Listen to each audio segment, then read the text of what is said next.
Angst and Blood. I'm Devorah Roberts, video producer of Towerlight. And I'm Murphy, photo editor for the Towerlight. And this is Vikings, Season 2, Episode 7.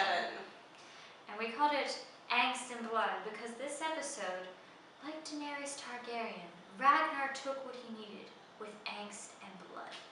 Except without being in the episode as much as Daenerys Targaryen usually is. Yeah, the great leader of the Vikings was notably absent and sulking and brooding in the background.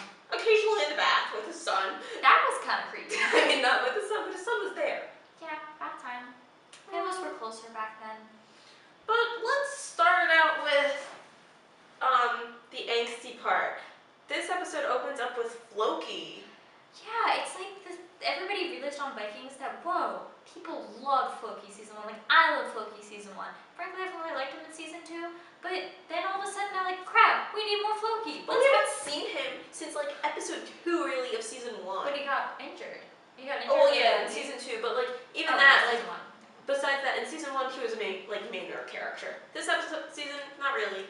I mean, I think they did get some interesting explanation for it because he's like, didn't want to invite Ragnar to his wedding, because he's not treated me like I should have been treated. I gave him essentially everything he had, and I am Floki the fisherman, and now I am Floki the father, and then he had some weird breakdown in front of Helga. And I don't know what that was. It was just, I feel like this isn't the Floki that we knew. Even when he was like joking with Bjorn and stuff about revealing a woman's heart with an axe. Okay, not cool Floki. But that's Floki. It is Floki, but it wasn't. Yeah, I don't know. It's like, I know it's Floki, but it just doesn't feel right. Again, they didn't build it up. I mean, yeah. They've put like really tiny subtle hints about it. Yeah, but it hasn't been well done. Not enough for me to be like, this is a logical conclusion that Floki is going to have a breakdown about being a father without Helga tells him he's pregnant, and blah, blah, blah. I'm like, where did this come from? It didn't even result in anything in this episode.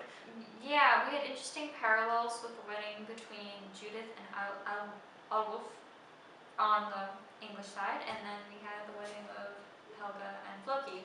I mean, the contrast of traditions is really cool and something that we haven't really seen in a while, I think. Mm-hmm. I remember seeing that kind of stuff a lot in season 1, and I really enjoyed it.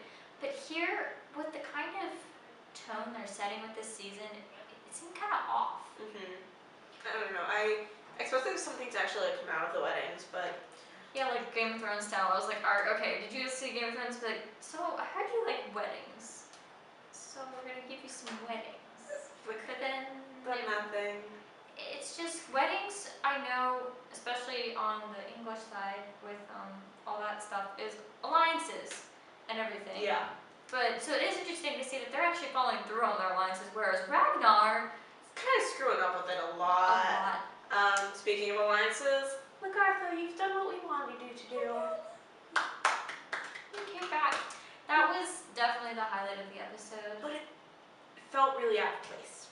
Yeah, I mean, it could have been built up so much better. I feel like they have really good plot points, but then they bring them in at really random times. Yeah. Like, it should have been, we're about to go to Wessex, I've just killed off Jarl Borg, losing all of his support from his people. Now, hey, look who's here, my ex-wife. Yeah, oh, this Earl, what's his face? Oh, she holds a great resemblance to my ex-wife. That was a good line. That was a good line. It was a well-written scene. It was that scene and the scene between Athelwolf and Egbert, as you were saying. Definitely one of the better scenes. That's some of the best scenes. Is that Athelwolf? I thought Athelwolf was Athelwolf, his son. I'm thinking the two kings, yeah. King Aela and King Egbert. Yeah, I was really confused when that scene came out, and it was really well done. It was really well paced. The king scene, and I was just like, I've been expecting these type of political scenes from all the other scenes in Vikings. Yep. You can write them. They failed with the political intrigue on the Viking side, and maybe it's supposed to reflect Ragnar's lack of leadership. But I mean, hey, over in England, apparently we're all nationalist all of a sudden. And you're like, go England, go England. No, it's what year are we in this show? It's the late 1700s, early, yeah. Lindisfarne, yeah, that's 1700s. Yeah. So there's no like England at this point. King Aeolus, King of Northumbria, and then King Ecgbert is King of Wessex, and they talk about Mercia, and there's no England at this point. So that was kind of weird. I'm really out of place again. I was just like, why? minor detail, but something that I'm kind of like Vikings, yo. Like, I'm not the most astute historian, but I'm pretty sure that's not right. You're bored. Now let's get to that.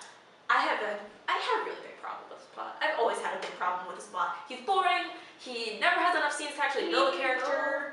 Eagle. That's all it's been. It's Eagle and the Blood Eagle, which a YouTube commenter did tell us about before the episode. Which was a good heads up because I googled that and I was like, oh, Blood Eagle. Like, not like a blood eagle, but like a blood eagle with the lungs and the ribs and...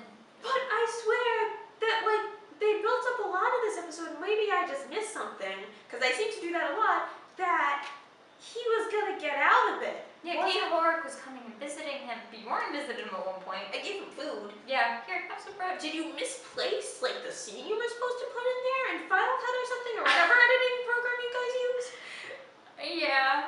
Yeah, it was really awkward. It was just kind of like, okay, we're gonna build up something, a possible getaway scene, and maybe it was supposed to create tension. And so, I mean, I was like, is he going out? Is he escaping? And then I was just like, no, This is happening. this is happening right now. To their credit, it was a really prettily filmed scene, like, yo. I couldn't watch it. It wasn't that graphic. I did watch it. It was tense, and especially because I'm sick, I felt a little sick to my stomach.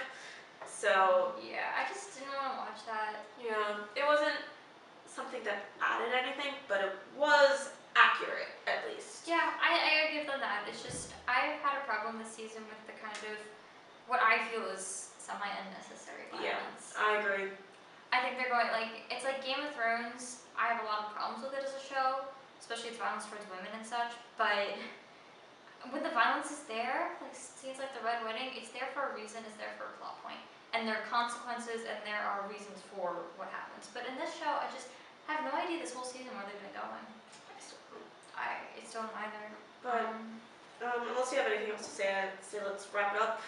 Yeah, I mean, only thing I said, Athelstan talks to ravens. Maybe he's Edgar Allan Poe from the past. Yeah, we had like one scene. One scene with Athelstan, he really didn't do anything, but I think it's going to be more important later. Next episode, I feel it coming on. And I just want a show with the Gareth training shield maidens. Yep.